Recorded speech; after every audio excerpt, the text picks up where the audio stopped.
یہ دنیا کی تاریخ میں شاید کبھی پہلے نہیں ہوا جو انہوں نے کیا، اور اس پہ اپنی دلیلیں دے رہے ہیں. اس کے خلاف ریویو پٹیشن جو ہے وہ ابھی جاری، وہ ان کے پاس پینڈنگ پڑی، اس کو لگا نہیں رہے، لیکن برطانیہ کے ہائی کمشنر کو خط لکھ رہے ہیں کہ جی ہم نے صحیح فیصلہ کیا. یار کو خدا ایسے یقین کریں کہ ایسے تو سول کورٹ کے جج بھی نہیں کرتے جو رویہ قاضی صاحب کا ہے. قاضی صاحب نے کا پیچھے اپنا پرسنل ایک گرج ہے، ایک ہوس ہے.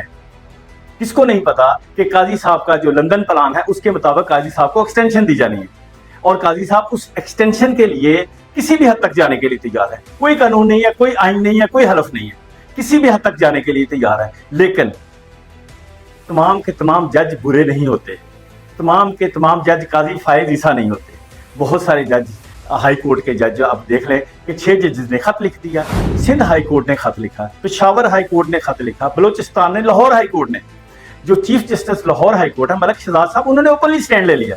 انہوں نے کہا جی ہمارے معاملات میں مداخلت ہوتی ہے اور ہو رہی ہے، ہمیں کام نہیں کرنے دیا جا رہا. اور اپنے ججز کو، اپنے سبارڈینیٹ ججز کو انہوں نے کہا کہ آپ سٹینڈ لیں، ہم آئی ایس آئی کے خلاف، ہم جو ایجنسیاں ان کے خلاف ہم سٹینڈ لیں گے، ہم لڑائی لڑیں گے. اور وہ انہوں نے خود بھی سٹینڈ لے لیا. دیکھیں ابھی جو الیکشن ٹریبیونل بنے ہیں لاہور ہائی کورٹ کے، فوری طور پہ انہوں نے مریم نواز، اوون چودھری اور دوسرے جتنے بھی جعلی جو جیتے ہیں سب کے فارم 45 طلب کر لیے ہیں.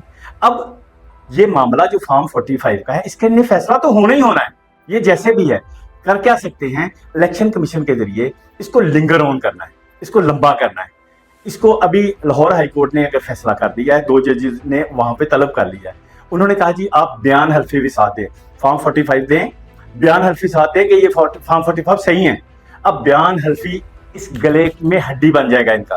یہ جب دینا پڑے گا ان کو لگ پتا جائے گا کہ ہم نے بیان حلفی عدالت میں ہائی کورٹ میں جمع کروایا، اس کا مطلب کیا ہے. یہ اس کی کنوکشن ہوگی. ناظرین کو یاد ہوگا کہ الیکشن کے فوری بعد میں ویلاگ کرتا رہا ہوں، میں نے کہا تھا کہ یہ فارم 45 ان کے گلے کی ہڈی بن جائے گا. میں نے یہ کہا تھا کہ یہ جو ڈی سی اوز، جو آر اوز جو جنہوں نے جاری کیے ہیں الیکشن کے ریزلٹس، ان کو کنوکشن ہوگی، ان کو سزائیں ہوں گی.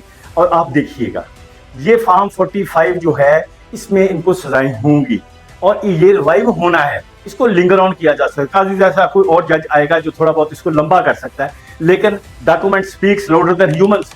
جو ڈاکومنٹ ہوتا ہے فارم 45 ایک ڈاکومنٹ ہے. ڈاکومنٹ انسانوں کی زبان سے اونچا بولتا ہے. وہ ڈاکومنٹ کہتا ہے کہ جی میں ہوں، یہ لکھی ہوئی تحریر میرے پاس ہے. اس کی اتھارٹی زیادہ ہوتی ہے. قاضی صاحب جو بھی کر لے، جیسا بھی کر لے، آخرکار اس کو جو یہ بیل منڈے نہیں چڑھے گی. تو بات ہم وہاں سے کر رہے تھے کہ جسٹس گلزار احمد نے جو آرڈر کیا تھا اس کے مطابق قاضی فائز عیسیٰ کو قانونی طور پہ، اخلاقی طور پہ کسی بھی ایسے کیس کا جج نہیں بننا چاہیے جس میں عمران خان پارٹی ہو. کیونکہ جو پٹیشن جس میں یہ فیصلہ کیا گیا تھا اس میں بیس کیا گیا تھا جو قاضی فائز عیسیٰ کو ایک ان نون نمبر سے واٹس ایپ میسج آیا کہ جی مجھے ان نون نمبر سے میسج آیا جس میں کہا گیا جی کہ عمران خان جو ڈیولپمنٹ کے فنڈ دے رہا ہے اس پہ عمران خان کو پرسنل کیپیسٹی میں طلب کیا، اور صرف مقصد یہ تھا کہ تذلیل کی جائے. یہ سمجھتے ہیں کہ ہمیں جو اللہ تعالیٰ نے عہدہ دے دیا ہے یہ ہم جس کی مرضی تذلیل کر رہے ہیں، کرتے رہے ہیں، آج تک کرتے رہے ہیں. ہم سب نے دیکھا ہے، ہم سب بھیڑ بکریوں کی طرح آج تک جو ہے ان کے سامنے نہیں بولتے تھے، ہمیں پتہ بھی نہیں ہوتا تھا. اس میں قصور شاید ہمارا بھی نہیں ہے، لیکن ابھی سوشل میڈیا آ گیا ہے، نئی جنریشن آ گئی ہے، دوسری تیسری جنریشن آ رہی ہے. یہ اب پیناڈول سے اس کا علاج کرنا چاہ رہے ہیں، وہ ہونا نہیں ہے. قاضی فائز عیسیٰ کے ہاتھ سے ریت پھسل رہی ہے. قاضی فائز عیسیٰ کو محسوس ہو رہا ہے کہ میری گرپ عدلیہ سے بھی جا رہی ہے. جو ہماری ماشاءاللہ جو ادارے ہیں ان کو بھی نظر آ رہا ہے کہ عدلیہ نے سٹینڈ لینا شروع کر دیا ہے. اب جب عدلیہ سٹینڈ لے لیتی ہے، پبلک سٹینڈ لے لیتی ہے، تو یقین مانے اس کے سامنے کوئی طاقت کھڑی نہیں ہو سکتی. کر رہے ہیں کچھ تجزیہ نگار ایسے جو ہے سہیل وڑیچ جیسے جو نامعقول لوگ ہیں، وہ ایسے تجزیے کر رہے ہیں کہ جی طاقتور فوج ہے، طاقتور کے سامنے، فوج کے سامنے کوئی نہیں ٹک سکتا.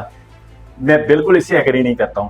جج سے طاقتور کوئی نہیں ہے، اس کے قلم سے طاقتور کوئی نہیں ہے. جج کے فیصلے کو ڈینائی نہیں کیا جا سکتا، اور جج کے فیصلے نے سٹینڈ لینا ہے، جج کے فیصلے نے الٹیمیٹلی اس پہ عمل درآمد ہونا ہے. بہرحال دیکھیں مقصد یہ تھا کہ اخلاقی طور پہ قاضی صاحب کو ان جو ابھی مطالبہ جو پاکستان تحریک انصاف کا ہے کہ ہمارے کسی کیس میں حصے دار نہ بنے، لیکن وہ جان بوجھ کے ٹپوسیاں لگا لگا کے اندر آ رہے ہیں کہ میں نے ہی فیصلہ کرنا ہے. اور جب آتے ہیں مقصد ہوتا ہے کہ میں سپر سیڈ کروں، میں کنٹرول کروں پوری کورٹ کو، میں اپنے مطابق فیصلہ کراؤں.